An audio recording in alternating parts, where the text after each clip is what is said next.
Hello అండి, welcome back to our channel. I'm miss mechanic భాష from Nellore.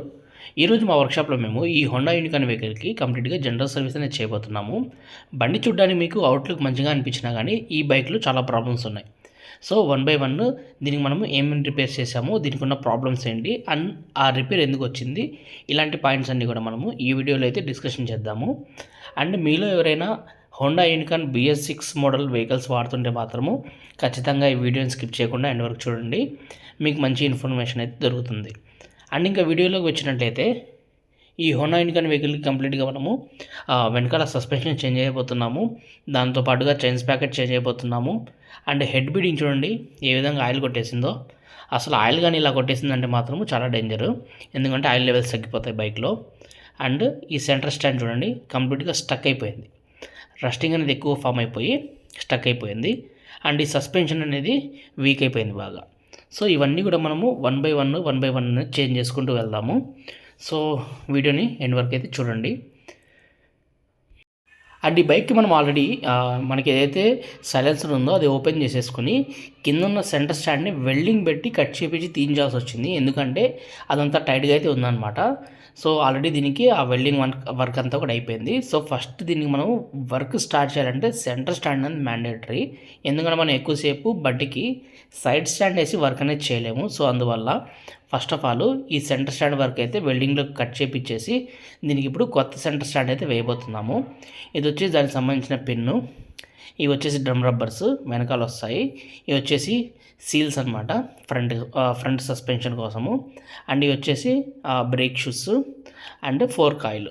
So కంప్లీట్గా మనము కంపెనీ ఐటమ్స్ అన్నీ కూడా తెచ్చి రెడీగా పెట్టుకున్నాము, ఒకదాని తర్వాత ఒకటి వీటిని అయితే రీప్లేస్ చేసేద్దాము. సో మనం ఏం యూజ్ చేసినా మన వర్క్షాప్లో మోస్ట్లీ కంపెనీవే యూజ్ చేస్తాము 99%. ఇన్ కేస్ ఏదైనా 1% మనకు ఆ స్పేర్ పార్ట్ కంపెనీలో దొరకకపోతే అప్పుడు కస్టమర్కి ఇంటిమేట్ చేసి దాన్ని అయితే అదర్ ఆల్టర్నేట్ కంపెనీ మంచి కంపెనీ అయితే యూజ్ చేయడం జరుగుతుంది. అండ్ ఇప్పుడు చూడండి సెంటర్ స్టాండ్ అనేది వేయబోతున్నాము. అండ్ ఈ సెంటర్ స్టాండ్ అనేది మెయిన్లీ పాడడానికి రీజన్ ఏదైనా ఉందంటే అది రస్టింగ్, తుప్పు అనేది ఎక్కువగా పట్టేస్తుంది. యాక్చువల్గా మన నెల్లూరు వెహికల్స్కి సముద్రానికి దగ్గరగా ఏవైతే వెహికల్స్ తిరుగుతుంటాయో దానికి మామూలుగా రస్ట్ అనేది ఎక్కువగా ఉంటుంది. ఆ రస్ట్ని మనం దాన్ని అలానే పట్టించుకోకుండా అలానే వాడుతున్నాం అంటే మాత్రం స్టక్ అయిపోతాయి అన్నీ కూడా ఎక్కడికక్కడ. సో దీనికి కూడా అలానే అయిందనమాట. రస్టింగ్ వల్ల కింద సెంటర్ స్టాండ్ అనేది స్టక్ అయిపోయి కంప్లీట్గా తీసేయాల్సి వచ్చింది. సో ఇప్పుడు దీనికి మనము ప్యానెల్స్ అన్నీ కూడా ఓపెన్ చేయబోతున్నాము, సైడ్ ప్యానెల్స్. ఎందుకంటే ఏదైతే మిడిల్ సస్పెన్షన్ ఉంటుందో యాక్చువల్గా యూనికాన్ వెహికల్స్కి స్టార్టింగ్ నుంచి లైక్ 2004 నుంచి 2025 ఇప్పటిదాకా కూడా హోండా కంపెనీ వాడు మోనో సస్పెన్షన్ ఇస్తున్నాడు. అంటే మనకి సస్పెన్షన్ అనేది మధ్యలో వస్తుంది ఈ వెహికల్కి. సో ఆ సస్పెన్షన్ అనేది మనకి కంప్లీట్గా వీక్ అయిపోయింది వెహికల్కి. అండ్ బ్రేక్ షూస్ చూడండి, ఈ లైక్ లోకల్ బ్రేక్ షూస్ అనమాట, కంప్లీట్గా ఇవి పాడైపోయాయి. సో వీటిని అయితే రీప్లేస్ చేసుకోవాలి. అండ్ ఎయిర్ ఫిల్టర్ కండిషన్ చూడండి, అసలు దీన్ని ఇప్పటిదాకా చేంజ్ చేసినట్లేదు. సో కంప్లీట్గా ఇది బాగా డస్ట్ అయితే పట్టేసింది. అండ్ మనం గుర్తుపెట్టుకోవాల్సింది ఎయిర్ ఫిల్టర్ అనేది ఎప్పుడు కూడా 12,000 కిలోమీటర్స్కి ఒకసారి ఖచ్చితంగా రీప్లేస్ అయితే చేయండి, దాన్ని క్లీన్ చేసుకోవద్దు, ఓకేనా. ఇవి వచ్చేసి డ్రమ్ రబ్బర్స్ అంటారు, కంప్లీట్గా తెగిపోయాయి అనమాట. సో యాక్చువల్గా ఇది రెండు కలిపి ఒకదానిగా జాయింట్ కింద వస్తుంది, కంప్లీట్గా ఇవి లోపల తెగిపోయాయి. అండ్ దీనివల్ల మనకి బండి అనేది జర్క్స్ అనేది ఇస్తూ ఉంటుంది క్లచ్ వదిలినప్పుడు, మనకు అది రన్నింగ్లో అర్థమైపోతుంది డ్రమ్ రబ్బర్స్ వల్ల అని చెప్పేసి. అండ్ దీనికి ఏవైతే చైన్స్ ప్యాకెట్స్ ఉన్నాయో ఆ చైన్స్ ప్యాకెట్స్ కూడా చేంజ్ చేసుకోవాలి. అవి చూపిస్తాను చైన్స్ ప్యాకెట్స్ ఎలా అయిపోయాయో మీకు. అండ్ చూడండి మనం సీట్ అనేది ఓపెన్ చేసామంటే సీట్ కింద ఎంత డస్ట్ ఉందో, బండి చూడడానికి బయట నుంచి చాలా మంచిగా అనిపించింది, కాకపోతే డస్ట్ చూడండి ఇక్కడ అంతా కూడా ఎక్కువగా ఫామ్ అవుతుంది. ఎందుకంటే ఈ వెహికల్ అంతా కూడా సీట్తో కవర్ అయిపోయి ఉంటుంది కాబట్టి ఆ డస్ట్ని మనము రెగ్యులర్ వాష్ చేసేటప్పుడు క్లీన్ చేసుకోలేము. మనం ఎప్పుడైనా వాష్ చేస్తున్నప్పుడు మాత్రం ఈ సీట్ అనేది ఓపెన్ చేసేసి ఎయిర్ ఫిల్టర్లోకి వాటర్ పోకుండా ఏదైనా క్లాత్ అడ్డం పెట్టేసుకుని నీట్గా ఇక్కడ వాష్ చేసుకోవచ్చు ఇంటి దగ్గర అయితే. ఇన్కేస్ మీరు సర్వీస్కి ఇచ్చారంటే మాత్రము దానికి తగ్గట్టుగా జాగ్రత్తలు తీసుకొని దాన్ని వాటర్ వాష్ అంతా కూడా చేపిస్తారు కాబట్టి ప్రాబ్లం లేదు. ఇన్కేస్ మీరు ఇంటి దగ్గర క్లీన్ చేసుకుంటున్నప్పుడు మాత్రం సీట్ ఓపెన్ చేసి మర్చిపోకుండా ఎయిర్ ఫిల్టర్ బూట్ దగ్గర మాత్రం క్లాత్ అనేది అడ్డం పెట్టి వాటర్ లోపలికి వెళ్ళకుండా సర్వీస్ అనేది చేసుకోండి, ఓకేనా. అండ్ చూడండి ఈ చైన్ అనేది కంప్లీట్గా మెయింటెనెన్స్ జీరో అనమాట. చైన్ అనేది బాగా హార్డ్ అయిపోయింది, తుప్పట్టేసింది. అండ్ ఇక్కడ చూడండి ఇది అసలు విషయం, చైన్ స్పాకెట్ చేంజ్ చేయడానికి. ఫ్రంట్ స్ప్రాకెట్ ఏదైతే ఉందో కంప్లీట్గా పళ్ళు అరిగిపోయాయి అనమాట, మధ్య మధ్యలో కట్ అయిపోయినాయి. వెనకాల పెద్ద వీల్ ఏదైతే ఉందో అది మంచిగానే ఉందన్నమాట, కాకపోతే ముందరది మాత్రమే మనకి కంప్లీట్గా పాడైపోయింది. దానివల్ల మనము కంప్లీట్గా చైన్ స్పాకెట్ చేంజ్ చేస్తున్నాము. అది కాక చైన్ అనేది బాగా స్టక్ అయిపోయింది, ఆయిల్ మెయింటెనెన్స్ అనేది లేదు, దానికి లూబ్రికేషన్ లేక అలా అయిపోయింది అనమాట అది.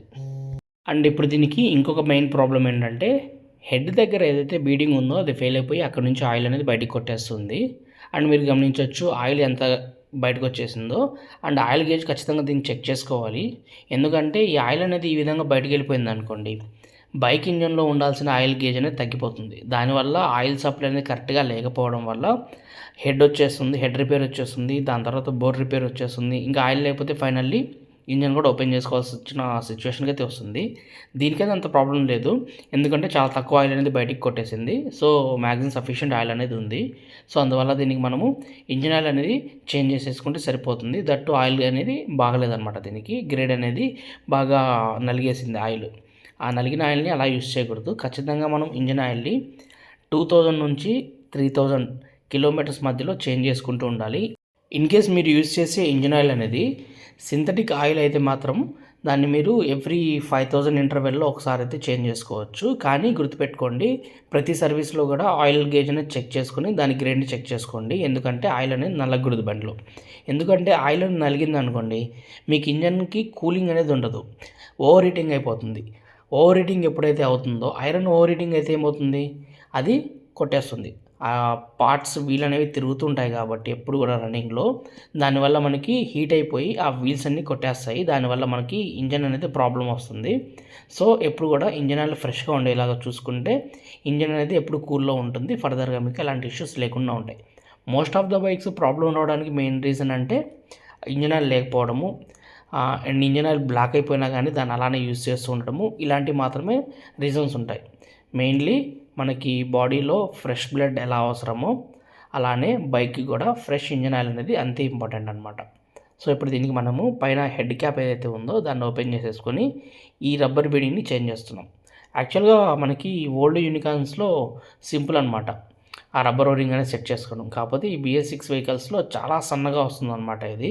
అండ్ మోస్ట్లీ మనకి ఈ ఓరింగ్ అనేది యూనికార్న్, షైన్, CBZ ఈ 3 వెహికల్స్లో ఎక్కువగా ఫెయిల్ అయిపోతూ ఉంటుంది హీట్ కారణంగా.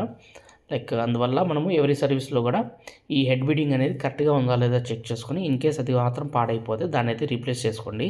దానికి కాస్ట్ కూడా తక్కువే ఉంటుంది, ఓకేనా. సో ఇప్పుడు దీనికైతే మనము హెడ్ బీడింగ్ అయితే చేంజ్ చేసేసాము. ఇంకా మనకి ఫ్రంట్లో సస్పెన్షన్ అనేది కూడా పెండింగ్ ఉంది, ఫోర్క్ అంతా కూడా. దట్టు ఫస్ట్ మనము వెనకాల పోర్షన్ కంప్లీట్ చేసేసుకుందాము, ఎందుకంటే బ్యాక్ అంతా కూడా ఓపెన్ చేసేసాము. అండ్ ఇవి వచ్చేసి brake shoes, company brake shoes అనమాట. మోస్ట్లీ మనకి కంపెనీ ప్యాకింగ్లో మీకు వచ్చేవి ASK బ్రేక్ షూస్ కానీ లేకపోతే ANL కానీ వస్తుంటాయి. లైక్ అవి కూడా లైక్ కంపెనీ కాదని కాదు, ఎప్పుడు కూడా కంపెనీ వాడు ఓన్ మ్యానుఫ్యాక్చరింగ్ ఉండదు కాబట్టి సప్లిమెంటరీ కంపెనీస్ నుంచి స్పేర్ పార్ట్స్ అనేవి ప్రొక్యూర్ చేసుకొని వాడి ఎంబ్లమ్ వేసుకొని సేల్ అయితే చేసుకుంటూ ఉంటాడు. సో ఇప్పుడు మనకి హోండా ప్యాకింగ్ లోపల ASK బ్రేక్ షూస్ అయితే వచ్చినాయి అనమాట. అండ్ నెక్స్ట్ వచ్చేసి మనకి ఇప్పుడు దీనికి చైన్స్ ప్యాకెట్స్ అనేవి చేంజ్ చేస్తున్నాము. యాక్చువల్గా నేను షైన్, యూనికార్న్ అండ్ CBZ లాంటి వెహికల్స్కి రోలాన్ చైన్స్ ప్యాకెట్స్ అయితే యూస్ చేస్తుంటాను, కాకపోతే మనకి రోలాన్ అయితే అవైలబిలిటీ లేదు. సో అందుకని చెప్పేసి ఈ కంపెనీ చైన్స్ ప్యాకెట్స్ తీసేసుకున్నాను. యాక్చువల్గా లైక్ రోలాన్ ఎందుకు ప్రిఫర్ చేస్తానంటే మోస్ట్లీ దానికి వచ్చే చైన్ ఏదైతే ఉంటుందో కొంచెము థిక్గా ఉంటుంది, మందంగా ఉంటుంది. దానివల్ల ఒక 5000 కిలోమీటర్స్ ఎక్కువ వస్తుంది కానీ తక్కువ అయితే రాదనమాట. సో ఇప్పుడు దీనికి మనం ఏదైతే సస్పెన్షన్ ఉందో దాన్ని కూడా చేంజ్ చేసాము. కంప్లీట్గా ఈ సస్పెన్షన్ ఏంటంటే వీక్ అయిపోయింది, అందువల్ల దీని సస్పెన్షన్ కూడా చేంజ్ చేసాం. యాక్చువల్గా ఈ యూనికార్న్ వెహికల్స్లో మోనో సస్పెన్షన్ వస్తుంది కాబట్టి అవి అంత త్వరగా పాడవు. ఫైనల్లీ దీనికి మనకి బ్యాక్ పోర్షన్లో ఉన్న వర్క్ అంతా కూడా ఆల్మోస్ట్ అయిపోయింది. ఈ వర్క్ అంతా అయిపోయిన తర్వాత ఫ్రంట్ వర్క్ కూడా స్టార్ట్ చేయాలి. అండ్ మనకి బాడీ వర్క్ పడినంత టైం ఇంజన్కి పట్టదు, ఎందుకంటే బాడీ వర్క్లో ప్రతి ఒక్క చిన్న పార్ట్ అనేది ఓపెన్ చేసుకొని నీట్గా ఒకదాని తర్వాత ఒకటి సెట్ చేసుకుంటూ ఉండాలి స్లోగా. ఇంజన్ అయితే అలా కాదు, టక్ టక్ అని చెప్పేసి ఫిట్ చేసేసుకోవచ్చు. కాకపోతే లైక్ ఇంజన్ వర్కే కొంచెం ఈజీగా ఉంటుంది, సింపుల్గా చేసేసుకోవచ్చు. ఈ బాడీ వర్క్ విషయానికి వస్తే మాత్రము కొంచెం టైం అనేది ఎక్కువగా తినేస్తుంది అనమాట. సో ఇప్పుడు చూడండి, ఆల్రెడీ ర్యాంప్ మీద మనకి CBZ వెహికల్ ఉంది అండ్ ఈ యూనికార్న్ వెహికల్ టైం అంతా తినేస్తుంది. సో ఫైనల్లీ ఈ వెహికల్ మనకి ఈవినింగ్ కల్లా బండి అనేది రెడీ అయిపోయింది. సో దీన్ని ఇప్పుడు మనం వాటర్ వాష్‌కి అయితే తీసుకెళ్ళిపోతున్నాము. వన్స్ ట్రయల్ అయిపోయిన తర్వాత మొత్తం పర్ఫెక్ట్‌గా ఉందనుకున్నప్పుడు మాత్రం వాటర్ వాష్‌కి తీసుకెళ్ళి పెట్టేస్తాము. సో ఇప్పుడు వాటర్ వాష్ అయితే అయిపోతుంది. ఎప్పుడు కూడా వాటర్ వాష్ అనేది కొంచెం ప్రెషర్ పెట్టి చేపిస్తూ ఉండాలి. అప్పుడే మనకి లోపల ఉన్న డస్ట్ అంతా కూడా బయటికి కొట్టేస్తుంది. వన్స్ వాటర్ వాష్ అయిపోయిన తర్వాత ఎయిర్ అనేది మ్యాండేటరీ. ఎందుకంటే వాటర్ అనేది ఎక్కడికక్కడ నిలిచిపోతుంది కాబట్టి ఆ ఎయిర్ అనేది కొట్టేయాలి. దాని తర్వాత డీజిల్ వాష్ చేయించిన తర్వాత మళ్ళీ మొత్తం బండి అంతా అయిపోయిన తర్వాత డీజిల్ అంతా కూడా ఎక్కడైతే మనకి రస్టింగ్ ఉందో అక్కడైతే స్ప్రే చేసుకోవాలి. అది రస్టింగ్ని కంట్రోల్ అయితే చేస్తుందన్నమాట. ఇటు చూడండి, ఈ హెడ్ బీడింగ్ దగ్గర ఇంత ముందర మనకి కంప్లీట్గా ఆయిల్ అనేది ఎక్కువగా ఉండింది. ఇప్పుడు మీకు ఆయిల్ అనేది కంప్లీట్గా లేదు అక్కడ. సో దాన్ని నీట్గా డీజిల్ వేసి క్లీన్ చేయించేసాము. అక్కడక్కడ కొంచెం చెమ్మ ఉండొచ్చు, కానీ దాన్ని మనం ఇంకా లోపలికి వేళ్ళు అంతా కూడా వెళ్ళవు కాబట్టి మోస్ట్లీ 90% క్లీన్ చేయడానికి ట్రై చేస్తాం అన్నమాట ఆ వాటర్ ప్రెషర్తోనే. సో ఇదండి లైక్ మన దగ్గర ఈ హోండా యూనికార్న్ వెహికల్ ఈరోజు కంప్లీట్గా రెడీ అయితే అయిపోయింది. సో ఇలా మీ బైక్ని మీరు కూడా కంప్లీట్గా సర్వీస్ చేసుకోవాలనుకుంటే మాత్రం మన వర్క్షాప్ని విజిట్ చేయండి. మా షాప్ అడ్రస్ వచ్చేసి Babu auto works, opposite to hotel Riyaz, Nellore. Contact number అయితే నేను నా డిస్క్రిప్షన్లో ఇచ్చాను, కాంటాక్ట్ చేయండి. Thank you for watching, thank you for supporting. Signing of.